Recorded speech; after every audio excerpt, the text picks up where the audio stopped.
that we learned talked about the fact that Moshe spoke very aggressively towards Hashem, or somewhat aggressively, surprisingly aggressively towards Hashem. And we said that one of his main claims that he spoke to Hashem was that it's your fault because you gave them a lot of wealth. And we went into different examples and mushals, parables, and we brought different verses. And then we mentioned the next Gemara that said that Hashem was angry at the Jewish people for worshiping the golden calf. And Hashem said, Lech Raid, go down from the mountain. And we had an explanation that what it meant was not to go down from the mountain, but meant more of a spiritual going down, that the whole reason you're great is only because of the Jewish people. And if the Jewish people sin, now what do I need you for? Your whole greatness was based on their greatness. If they've sinned, Ata Lamali, what do I have you for?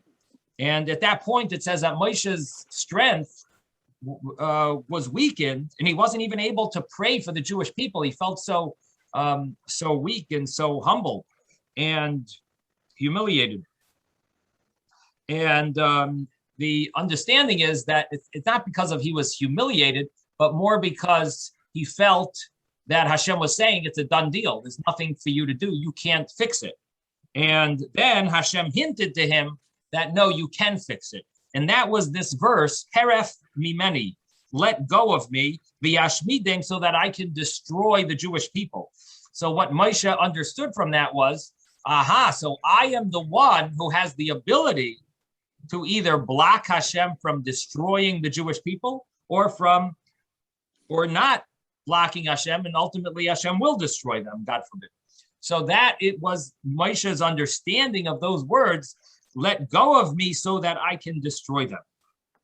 So Moshe understood that he has that ability to pray now. So immediately, he strengthened himself. He got up and strengthened himself in prayer, and he begged Hashem for mercy not to destroy them. And the Gemara gave an example about a king who was angry at his son, and he was giving him a huge beating, and the king's friend was there and was afraid to say anything. And the king said, if not for my friend here who's sitting here, I would actually kill you. That's what he told his son. And the friend realized that he has the ability to sort of speak up and save this prince's life. And immediately he stood up and spoke to the king and begged the king to just have mercy on him. So that is the example that's the parable that the Gemara gives. Then the Gemara said, interestingly enough, the Gemara said another verse, which is very similar to that first verse. Here it says, Hashem told Moshe, leave me, release me, and I will get angry. My anger will burn against the Jewish people, and I will destroy them. Very similar to the other verse. The other verse said, Heref mimeni, which is go away from me, and I will destroy them. So, what is the difference between these two verses? And the interesting thing is the Gemara seems to be saying something that the Gemara is learning. One of these verses means Moshe understood that he should pray for them. And then the next verse, the Gemara says, means that Rabbi Avo explains that it means that Moshe was actually holding on to Hashem, like a person holds his friend by his garment. Right. And Moshe said, Hashem, I'm not letting go until you forgive them. So the first verse we said, when Hashem said, let go of me, the Gemara understands to mean not that he was holding on to him, but that he wasn't even praying at all. but he understood that if he prays, he will actually save the Jewish people. And here the Gemara says, let go of me means that he was holding on to him. He was holding on to him and begging him and telling him, I'm not letting go unless you forgive the Jewish people. So how does this work? What are these, how is the Gemara understanding these verses? Yes, Robert. I don't know if there's a difference in subtlety, but in our scroll it says, "I shall not release you until you forgive and pardon them." So the subtlety of not only forgiving them, but pardoning means essentially give them a free pass. Well, you know what I mean. It's a pardon says, you have no record. You have no criminal record. You have not violated anything. So therefore, we expunge any conflict. Okay, so you're anyway. right. The Gemara does use two terms in the Hebrew. Timchoil v'sislach, which is interesting that the way they're translating it, according to that translation, it means mechila is more like the forgiving for the punishment, and slicha is like wiping it away, erasing. Right, wiping it clean. Right, wiping it clean. Clean slate. Clean slate. Yep. So, in any event, the point is that there's two verses here, and the Gemara is learning one of them to teach us that Moshe did not pray at first, and the other one is to teach us that after he realized that he could pray, he did pray to the extent that he even held on to, so to speak, Hashem's garment, whatever that means. He held on to Hashem and said, I'm not letting you go until you forgive the Jewish people, which means that the verses are two verses that are somewhat interchangeable. Like the Gemara could have learned from the one verse either of these interpretations, just happened to choose this verse for this interpretation and that verse for the other interpretation. Yes, Robert. For me, this has it's significant because it makes me believe that there was a great intimacy between Moshe and God that other people did not have through any kind of a practical experience between two entities. So to me, there's a certain familiarity. So I don't know what the value is of that, but that sort of gives me the image that there was, he could talk to Hashem because of what he's gone through with Hashem over the different, times of his life and leading the Hebrews, the Israelites. But I don't know if I'm wrong in that, but I just get a sense there's a greater intimacy than other people. Other people always petition Hashem. This is a direct, I don't think it's being disrespectful. I think it's evidence of their intimacy of interaction. I don't think it's a friendship, but again, it's a relationship that Moses is comfortable with in saying to God, wait, we got to deal with this in what I believe to be an appropriate manner. So what you're saying is correct, that Moshe was the closest person could get to Hashem, so to speak. Right. He had this intimacy that no one else had. And Hashem says it clearly in the Torah. He says, Panim b'panim diber it says, face to face. There is a term that's used that it's Hashem speaks to Moshe directly, and he was considered the greatest Navi, which Navi is a prophet, means that he was from those that spoke to Hashem and heard Hashem.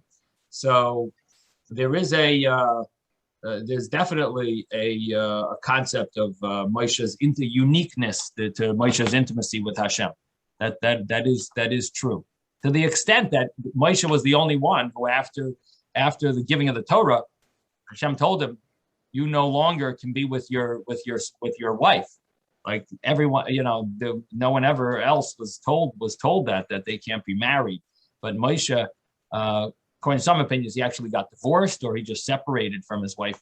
But however you learn, he definitely reached a high level of Vata Amoidi Madi, Poi Amoidi Madi, stand with me, and Hashem told him, he understood that it meant he's not allowed to be with his wife anymore, and he's connected to Hashem on the highest level. And the Masfed, nobody ever saw his face again. Well, after this, okay. I mean, they weren't able to look at it, to gaze at it. Yeah, but he would take it off. He would take it off. When he taught with them, he put it on. He taught them. Yes, Ben. I wanted to say the way I see those things. The first time when he says Heref, he says, "Let me go," and he says, "No, I want you. Don't destroy the people." And he keeps begging him for the people. So when he say Anichali, he says, "Let me be. Let me do what I want to do." Okay. What is that? So it's a very slight difference. It's not a big difference. I'm saying there, he keeps on talking and he keeps on begging. Uh-huh. So he tells him, Heref, stop. But then he still asks for him not to kill the people. Right. So he says, Anichali, let me be. I have to do something. So he says again, I'm not going to let you be. I want you to, to save the people. Okay. Yes, Ezra. I have a feeling that the difference is Heref is really more of a one completely holding the other back. And so in that particular situation, maybe Moshe did have an effect, but there was still something left that Hashem wanted to do. And Hashem realized that Moshe did let go, but there was still something left. And so he's using I don't know if you want to call it a lighter term or less. So you're trying to say a difference between Heref and Hanicha, like Ben was trying to say? Yeah. Are you going along those lines that there's a difference between Heref and Hanicha? Yeah, so it's less drastic. Are you saying the same, like along the same lines, Ezra? Yeah. Yeah. Uh-huh. So which one do you think is stronger? You think Hanicha is a stronger language or Heref? I think Heref would be stronger. Yeah. So you both think Heref is stronger. Okay, interesting. Yeah, I'm not so familiar with the word Heref. I have to think of other places where you have that word. I'm not so. I'm not remembering Heref words. is stop. Stop. Don't hold on to me. Stop. Can you think of another verse with that word in it? Heref. Not in the Bible. No. Right. Okay. Well, thank you. Yeah, that's interesting. Rabbi, the word harif. Harif has the same root. Harif means very, very strong, very, for example, very spicy, which means it grabs you and it doesn't let you go. Powerful. That's interesting. I never would have connected the word harif with heref, with the hay and the ches. That's okay. Well, it's interesting. I don't know the etymology, but that it's an interest. Okay, it's that it could be. It sounds good. In any event, Susan, you wanted to say something? Yeah. I was going to ask you when Moses becomes so close to Hashem, is he's disappears, or he's still in his body? He's in his body.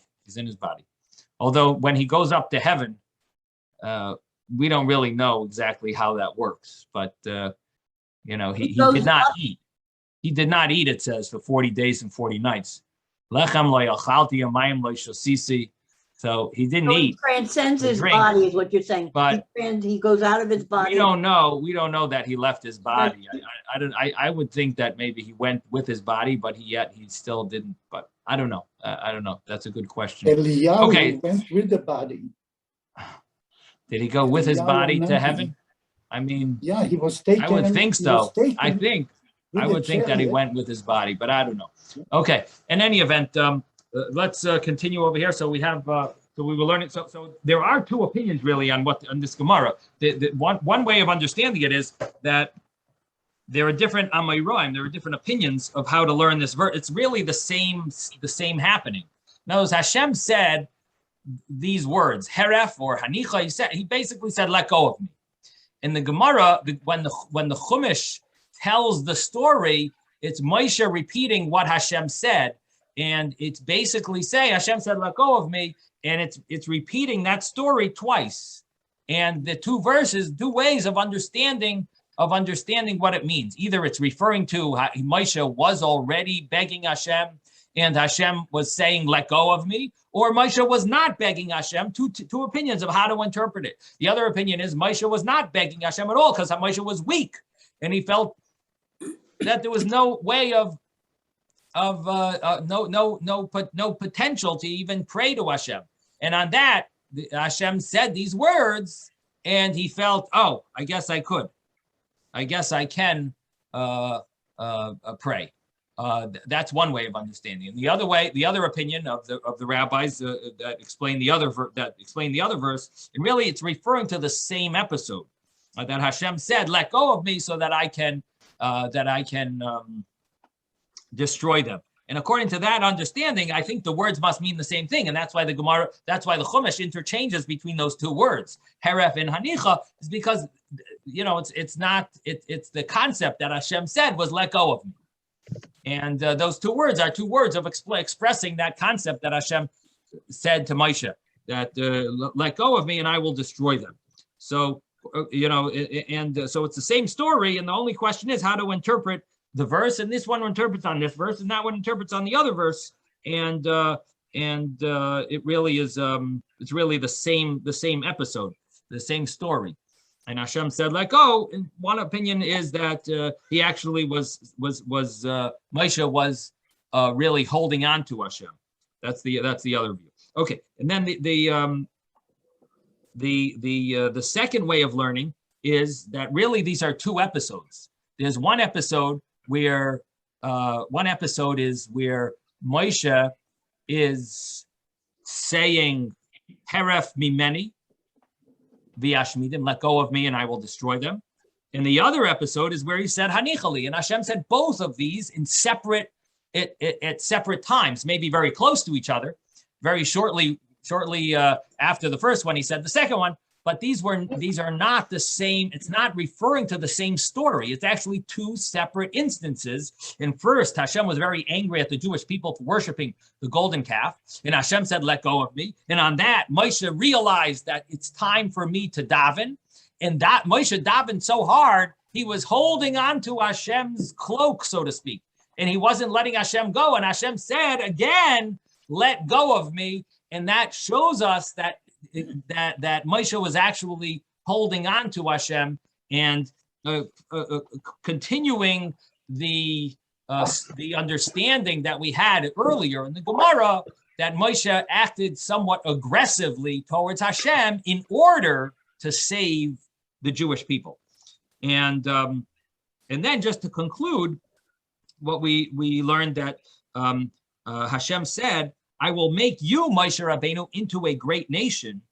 And the understanding of that was that Hashem would destroy the rest of the Jewish people, but Moshe would be the sole survivor, him and his children and grandchildren, and that would be the meaning of Hashem's promise that he's going to give the children of Abraham, Isaac, and Jacob, that they will, have descendants, the stars in the sky and the sand on the seashore, and so on. That would be Moshe's descendants, and everyone else would perish. And on that, Moshe answered, he says, if a chair of 3 legs is not solid, is not able to stand, which means Abraham, Yitzchak, and Yaakov with the patriarchs, if that chair is not able to stand, so you think my chair will be able to stand with 1 leg? The chair of 1 leg will be able to stand? And not only that, he said, but how am I going to be able to face the patriarchs? They're going to say, look at this crazy leader. He all he cares about is himself. He wants to be great. And he doesn't ask Hashem, he doesn't ask mercy for all the other people. He just cares about himself and his family. And then we mentioned the Vayachal, what the word Vayachal means. And we started the first, second explanation. There are a number of explanations what the word Vayachal is. And the first one was that he made Hashem sick, so to speak, however, whatever that means. But he made Hashem, he begged him so much. It's almost like a child kvetches, when a child kvetches so much. So you get like, how much can you tell him to be quiet already? So this is Vayachal. When it says Vayachal, which is a strange language, it means that he kvetched Hashem so much for the Jewish people that it's almost like Hashem was sick from hearing these kvetches. And Rava said that he was Mefer Neder, and that we had a proof that it meant that he annulled the promise that Hashem said that he wanted to destroy the Jewish people, Va'achalem, that he annulled that promise. And later on, we'll have other explanations, but I'm going to let Rabbi Estrin, who's